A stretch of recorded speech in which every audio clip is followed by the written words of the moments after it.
Яндекс такси жабылабы. Патенти жок такситтер иштей алышпайт. Бул тууралуу бүгүн 21 сентябрда экономика жана фискалдык саясат боюнча комитеттин жыйынында санариптик өнүктүрүү министри Дастан Догоев билдирди. Жыйындын жүрүшүндө депутат Акыл Кемелов Яндекс компаниясына карата чара көрүүнү суранганын эскертти. Компания Кыргызстанда ишмердүүлүгүн жүргүзгөнү менен чет өлкөдө жайгашкан. Догоев бул маселе компаниянын өкүлү менен талкуулаганын айтты. Алар айдоочулар колдонгон тиркемеге катталуунун алдында айдоочулардан электрондук патентти талап кылган функцияны кошууга макул болушту. Эгер таксисттин патенти жок болсо, демек тиркеме менен колдоно албайт жана иштей албайт. Яндекс ушул шартты баардык такси кызматы үчүн киргизүүнү суранды деп министр кошумчалады.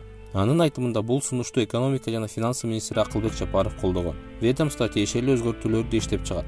Депутат Улукбек Ормонов мындай сунуш көйгөйдү чечүү болуп саналбайт деди. Яндекс Кыргызстандан миллиондорду жасайт.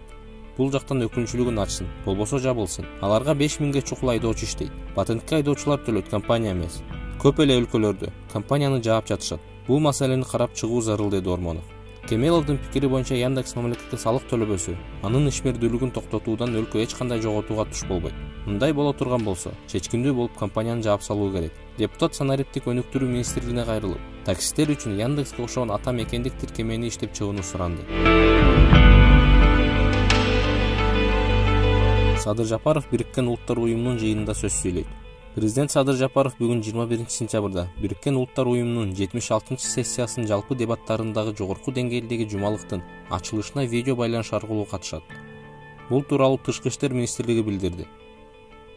Маалыматка караганда Садыр Жапаров Бириккен Улуттар уюмунун башкы ассамблеясынын 76 сессиясын алкагында дүйнөлүк коомчулук алдында видео кайрылуу режиминде сүйлөйт. Мамлекет башчысынын тапшырмасы боюнча Тышкы иштер министри Руслан Казакбаев Нью-Йорктогу бир катар жыйындарга катышып, Бириккен Улуттар уюмунун жетекчилиги менен эки тараптуу жолугушууларды өткөрөт. Бишкекке Өзбекстандын парламенттик делегация келди. Өзбекстан Олий Мажлисинин сенатынын төрайымы Танзила Нарбаева расмий иш сапары менен Бишкекке келди. Жогорку кеңештин басма сөз кызматынан маалымдашкандай, парламенттик делегациянын Жогорку кеңештин төрагасынын орун басарлары Аида Касымалиева жана Нурбек Сыдыгалиев Өзбекстан менен кызматташуу боюнча депутаттык достук тобунун жетекчиси Мамасадык Бакиров тосуп алды. Иш сапардын алкагында бир катар жогорку деңгээлдеги жолугушууларды өткөрөт. Мындан тышкары Танзила Нарбаева кыргыз-өзбек ишкер аялдарынын форумуна катышат.